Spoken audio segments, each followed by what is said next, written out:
Assalamu alaikum rahmatullahi wa barakatuh. Hope you're doing well. We're continuing our reading of Friedrich Nietzsche's Thus Spoke Zarathustra book. We are in a section now titled On the Love of the Neighbor, which should be unique. Let's see what Mr. Nietzsche says about the neighbor. Let's begin. Go ahead and listen to this as you're driving, you're on your commute, you're clipping your toenails, you're filing your fingernails, whatever fun thing it is that you're doing. You crowd around your neighbor and have fine words for it. But I say unto you, your love of the neighbor is your bad love of yourselves. You flee to your neighbor from yourselves, and you would like to make a virtue out of that. But I see through your selflessness. Okay, so you flee to your neighbor from yourselves. So when you have a certain problem in your life, you go to them for help, maybe? Your love of the neighbor is your bad love of yourselves. So,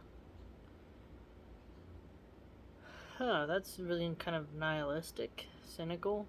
I would say that if you have love for your neighbor, it's because you have a mutual understanding and benefit.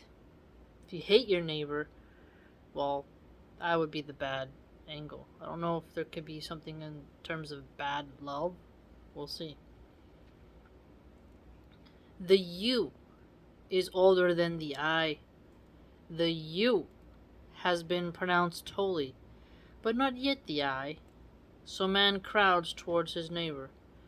So the you is older than the I. I want to do this.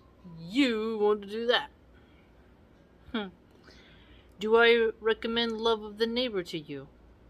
Sooner I should even recommend flight from the neighbor and love of the farthest. It's funny. But we want to be kind to our neighbors, hopefully, right? But I think we all can see a scenario where we want to be as far away from neighbors as possible. But it depends on what kind of neighbors you have. You got gangsters, you got thugs, you got a whorehouse, a crack house. You definitely wouldn't want that around. But I think space between neighbors is good. But being so condensed in the cities, that's pretty rough. Higher than love of the neighbor is the love of the farthest and the future. Higher yet than the love of human beings, I esteem the love of things and ghosts. What? So not of things and ghosts? No! I think he's being facetious here. You can't esteem something that cannot reciprocate the love. A ghost and an inanimate object, it's not going to reciprocate. This ghost that runs after you, my brother, is more beautiful than you. Why do you not give him your flesh and your bones? Don't let it possess you, whatever kind of thing it is. But you are afraid and run to your neighbor. Depends on what kind of ghost it is, man. Some type of freaky thing. What are you saying here, Nietzsche? You cannot endure yourselves. Ooh, you cannot endure yourselves. Some people can't stand themselves. That's true. And do not love yourselves enough. Yeah, some people do neglect their bodies, but we as Muslims know your body has certain rights over you. So you have to treat it well.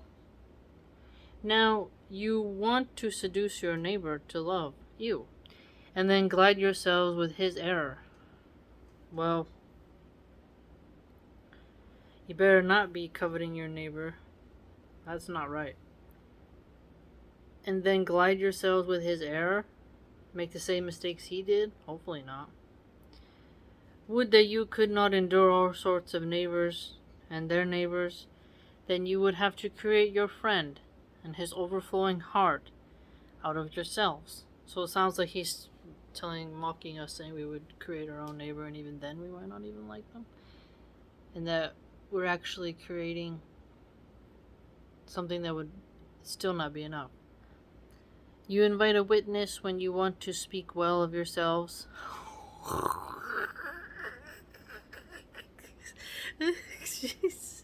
Whoa. That's potent right there. You invite someone to witness whenever you speak well of yourself, but if you had to speak ill of yourself, you'd want no one around. And when you have seduced him to think well of you, then you think well of yourselves. Ooh, he's really being a little sassy, ain't he? Like, you got your neighbor to think, you finessed him, you worked your charisma, thinks you're the bee's knees, and now you think well of yourself, your ego is boosted, your self-esteem is higher because you were able to convince someone of your merit. Not only are they liars who speak when they know better, but even more those who speak when they know nothing, and thus you speak of yourselves to others and deceive the neighbor with yourselves. Deceive the neighbor with yourselves. Thus speaks the fool. Association with other people corrupts one's character, especially if one has none. So if you don't have a character, how can it be corrupt? One man goes to his neighbor because he seeks himself, another because he would lose himself. So, a neighbor who makes you forget, another who reminds you. Your bad love of yourselves turns your solitude into a prison. So, if you don't love yourself, you can't handle being alone, but if you're like a hermit, you can be okay with solitude. It is those farther away who must pay for your love of your neighbor. Maybe because you have to travel to see him. It takes more effort, maybe. There is always a sixth who must die.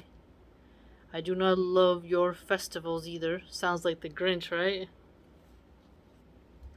I found too many actors there, and the spectators, too, often behave like actors. Yeah, I can feel that energy. Have you ever gone to a celebration and people are just so fake and too much smiling? It's always the small talk. I get that a lot. That's why some people just feels like dead. Like you want to be in a small circle around the bonfire having these very deep, tense conversations, but sometimes when you go to a barbecue or something, it's just like so idle, dead talk about, oh, we're remodeling, where kids go here, blah, blah, blah. Like, it's nothing real, you know? But then if it was real, you're gonna have more arguments and stuff. And some people do come off like they're putting on an act, right? Yeah, I get that. I can see that point of view. I teach you not the neighbor, but the friend. The friend should be the festival of the earth to you. So the friend should be the festival of the earth to you. And an anticipation of the overman. I teach you the friend and his overflowing heart. But one must learn to be a sponge if one wants to be loved by hearts that overflow. Ooh. Learn to be a sponge if you want to learn. Wow, that's a clever line. Learn to be a sponge if you want to be loved by those whose hearts overflow. You can absorb the love. But if you're already full, you're not going to really absorb and appreciate that love. So if you're empty, be ready to receive. I teach you the friend in whom the world stands completed. A bowl of goodness. The creating friend who always has a completed world to give away. A completed world to give away. And as the world rolled apart for him, it rolls together again in circles for him. As the becoming of the good through evil. As the becoming of purpose out of accident. Let the future and the farthest be for you the cause of your today. In your friend you shall love the overman as your cause. My brother's love of the neighbor I do not recommend to you. I can recommend to you love of the farthest. Those books are thirsty. Jeez. Oh my gosh. Like, let the future and the farthest be for you the cause of your today. What's the farthest and the future? That to be the cause of your today. So working for the future, working for what's far, keep you motivated. So to the friend in whom the world stands completed. So it gets like he's almost telling us to be good to your friends. Not just to be good to your neighbor automatically, but one would argue, try to make your neighbors your friends. But he contends that there's an artificiality almost. A selfishness and egoism where people want to be perceived as good by their neighbors even when they cannot endure themselves. So they want to seduce their neighbor's mind to love them, and then by doing so their ego is boasted. But is it a real affection? Depends.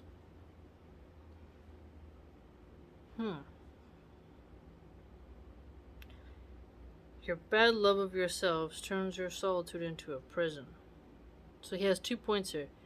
If you can't endure yourself and being alone feels like a prison, then your neighbors are like a crutch for you, where you're kind of using them instead of being more of a refresher. The selfishness comes about. So is it really love?